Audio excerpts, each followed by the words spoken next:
కొత్తపేట శివాలయంలో ముఖ్య అతిథులుగా పాల్గొన్న తూర్పు నియోజకవర్గ ఎమ్మెల్యే నూరి ఫాతిమా మరియు గుంటూరు పార్లమెంట్ అభ్యర్థి కిలారి వెంకట రోసయ్య ఈ సందర్భంగా వారు మాట్లాడుతూ దేహమే దేవాలయం, జీవుడే దేవుడని తెలుసుకొని జీవించడమే ఉత్తమ మానవ ధర్మమని పేర్కొన్నారు.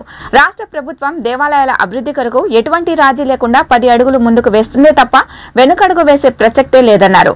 దేవస్థానాల అభివృద్ధి పనుల కోసం ఇప్పటికే ప్రభుత్వం వివిధ రూపాల్లో నిధులు మంజూరు చేసి పునర్నిర్మాణాలు చేశాయని గుర్తు చేశారు. రానున్న ఎన్నికల్లో గుంటూరు నుండి ఎంపీ, ఎమ్మెల్యే సీట్లు గెలిపించేందుకు ప్రతి ఒక్కరూ కృషి చేయాలని కోరారు. అనంతరం ప్రత్యేక పూజా కార్యక్రమాల్లో పాల్గొని హాజరైన భక్తులకు అన్న సంతర్పణ చేశారు. అలాంటి అన్ని కుటుంబాలు అభివృద్ధి సాధిస్తేనే ఈ రాష్ట్ర అభివృద్ధి పయనిస్తుంది. కానీ ఇవాళ ప్రజల్ని నిరంతరం మోసం చేసే తెలుగుదేశం పార్టీ, ఎందుకంటే 14 సంవత్సరాలు ముఖ్యమంత్రిగా చేసిన చంద్రబాబు నాయుడు ఈ రాష్ట్రంలో పేదరిక నిర్మూలనకి ఏం చేశారని అడుగుతా ఉన్నా. ఇవాళ జగన్మోహన్ రెడ్డి గారు ఈ 5 సంవత్సరాల్లో పేదరిక నిర్మూలనకి 11% నుంచి 6% వరకు తీసుకురాగలిగారంటే ఇది సామాన్య విషయం కాదు. యావత్ భారతదేశంలో ఏ రాష్ట్రంలో కూడా పేదరిక నిర్మూలన చేసిన ప్రభుత్వం, ఇంత ఘనంగా చేసిన ప్రభుత్వం ఎక్కడా కూడా లేదు. అది జగన్మోహన్ రెడ్డి గారి నాయకత్వాన. ఇది తెలుగుదేశం పార్టీ నాయకులు గమనించాల్సిన కోరుతా ఉన్నా. మీ నాయకుడు 14 సంవత్సరాలు చేశాడు, ఏం చేశాడని అడుగుతా ఉన్నా. ఈ రాష్ట్ర అభివృద్ధికి, ఈ రాష్ట్రం విభజన అయిన తర్వాత ఈ రాష్ట్ర అభివృద్ధికి ఏ పునాది వేశాడో అక్కడ చెప్పమని చెప్తా ఉన్నా. ఇవాళ మేము ఘనంగా చెప్తున్నాం, ఈ రాష్ట్ర అభివృద్ధికి విద్యా వ్యవస్థ మీద కానీ, లేదా ఆరోగ్య వ్యవస్థ మీద కానీ, వ్యవసాయ రంగానికి కానీ, పరిపాలన విధానంలో తీసుకొచ్చిన మార్పులు ఈ రాష్ట్ర అభివృద్ధికి పునాదులు అని నేను ఘనంగా చెప్తా ఉన్నా. అందుకనే ఈ రాష్ట్రంలో నిత్యం ప్రజల్ని మోసం చేసిన పార్టీ ఏదైనా ఉందంటే అది తెలుగుదేశం పార్టీ.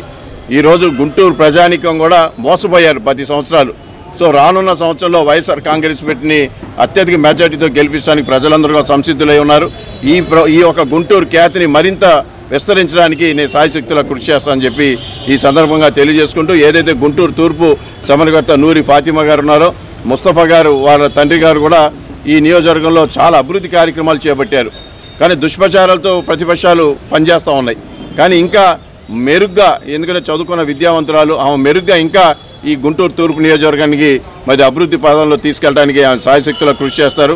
సో నూరి ఫాతిమా గారు కూడా అత్యధిక మెజార్టీతో గెలిపించాల్సిన కోరుతూ, అలాగే పార్లమెంట్ సభ్యుడిగా నాకు కూడా అత్యధిక మెజార్టీతో గెలిపించాల్సిందిగా మిమ్మల్ని అందరినీ కోరుతా ఉన్నాం. మా నాయకుడు జగన్మోహన్ రెడ్డి గారు చెప్పిన ఆదేశాల మేరకే మేము ఎక్కడికి వెళ్ళినా కూడా మీరు ఓటు వేయండి అని కాకుండా అసలు మీకేం కావాలి, మేమేం చేయగలము. ఈ 10 సంవత్సరాలు మీరు చూసుకుంటే 5 సంవత్సరాలు ప్రతిపక్షంలో ఉన్నా కూడా నాన్నగారు సొంత నిధులతో, ముస్తఫా గారు సొంత నిధులతో ఎన్నో కార్యక్రమాలు చేశారు. అదేవిధంగా మేము వచ్చిన తర్వాత ఎన్నో కార్యక్రమాలు, గుళ్ళకి కూడా మరి ఎండోమెంట్ నుంచి మనీ శాంక్షన్ చేయించి దానికి మొత్తం మరమ్మతులు అన్నీ చేయిస్తూ ఉన్నాము. ప్రతి ఒక్కటి కూడా చూసుకుంటే గత 5 సంవత్సరాలు మీకు అవకాశం ఇచ్చినప్పుడు కానీ, లేకపోతే 14 సంవత్సరాలు మీరు సీఎంగా ఉన్నప్పుడు చేయలేని పనులన్నీ మా ప్రభుత్వం, జగన్మోహన్ రెడ్డి గారి ప్రభుత్వం వచ్చిన తర్వాత అన్నీ చేసి పెట్టాము. ఈరోజు మీరు చూసుకుంటే గర్వించదగ్గ 26 ఎకరాలున్న బిఆర్ స్టేడియంని గతంలో వాళ్ళు ఏమీ చేయలేక అలా వదిలేస్తే దాన్ని మేము మాట్లాడి శాప్ ద్వారాగా ఫండ్ రిలీజ్ చేయించి దాన్ని డెవలప్మెంట్ చేయడం జరిగింది. అదేవిధంగా ప్రతి ఒక్క చోట కూడా మీరు చూసుకుంటే మా నాయకుడు జగన్మోహన్ రెడ్డి గారు ఒకే ఆశయం, ప్రతి కుటుంబం కూడా సంతోషంగా ఉండాలి, ఉన్నత స్థానానికి వెళ్ళాలి అని చెప్పి ఆయన ఆశయాల మేరకే ప్రతి ఒక్క కుటుంబంలో ప్రతి ఒక్కళ్ళు కూడా చదువుకోవాలని చెప్పి విద్య ఇస్తూ, అలాగే వైద్యం ఇస్తూ, మరి ఆయన ప్రజల ప్రజల గురించి ఆలోచిస్తారు.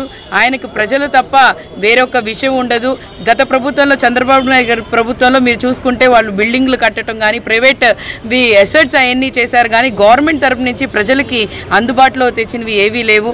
కానీ అందరూ ఒక్కసారి గ్రహించండి, ప్రతి ఒక్కళ్ళు కూడా చూడండి. ఇప్పుడు ఏదో వచ్చి ఎలక్షన్ టైంలో వచ్చి మేము ఏదో చేస్తామంటున్నారు. 10 సంవత్సరాల నుంచి నాన్నగారు ఏం చేశారనేది ప్రతి ఒక్కళ్ళు కూడా చూడండి. ఆయన సొంత నిధులతో కానీ, ప్రభుత్వం ద్వారా రావాల్సిన ప్రతి ఒక్కటి కూడా గుంటూరు తూర్పు తీసుకొని వచ్చారు.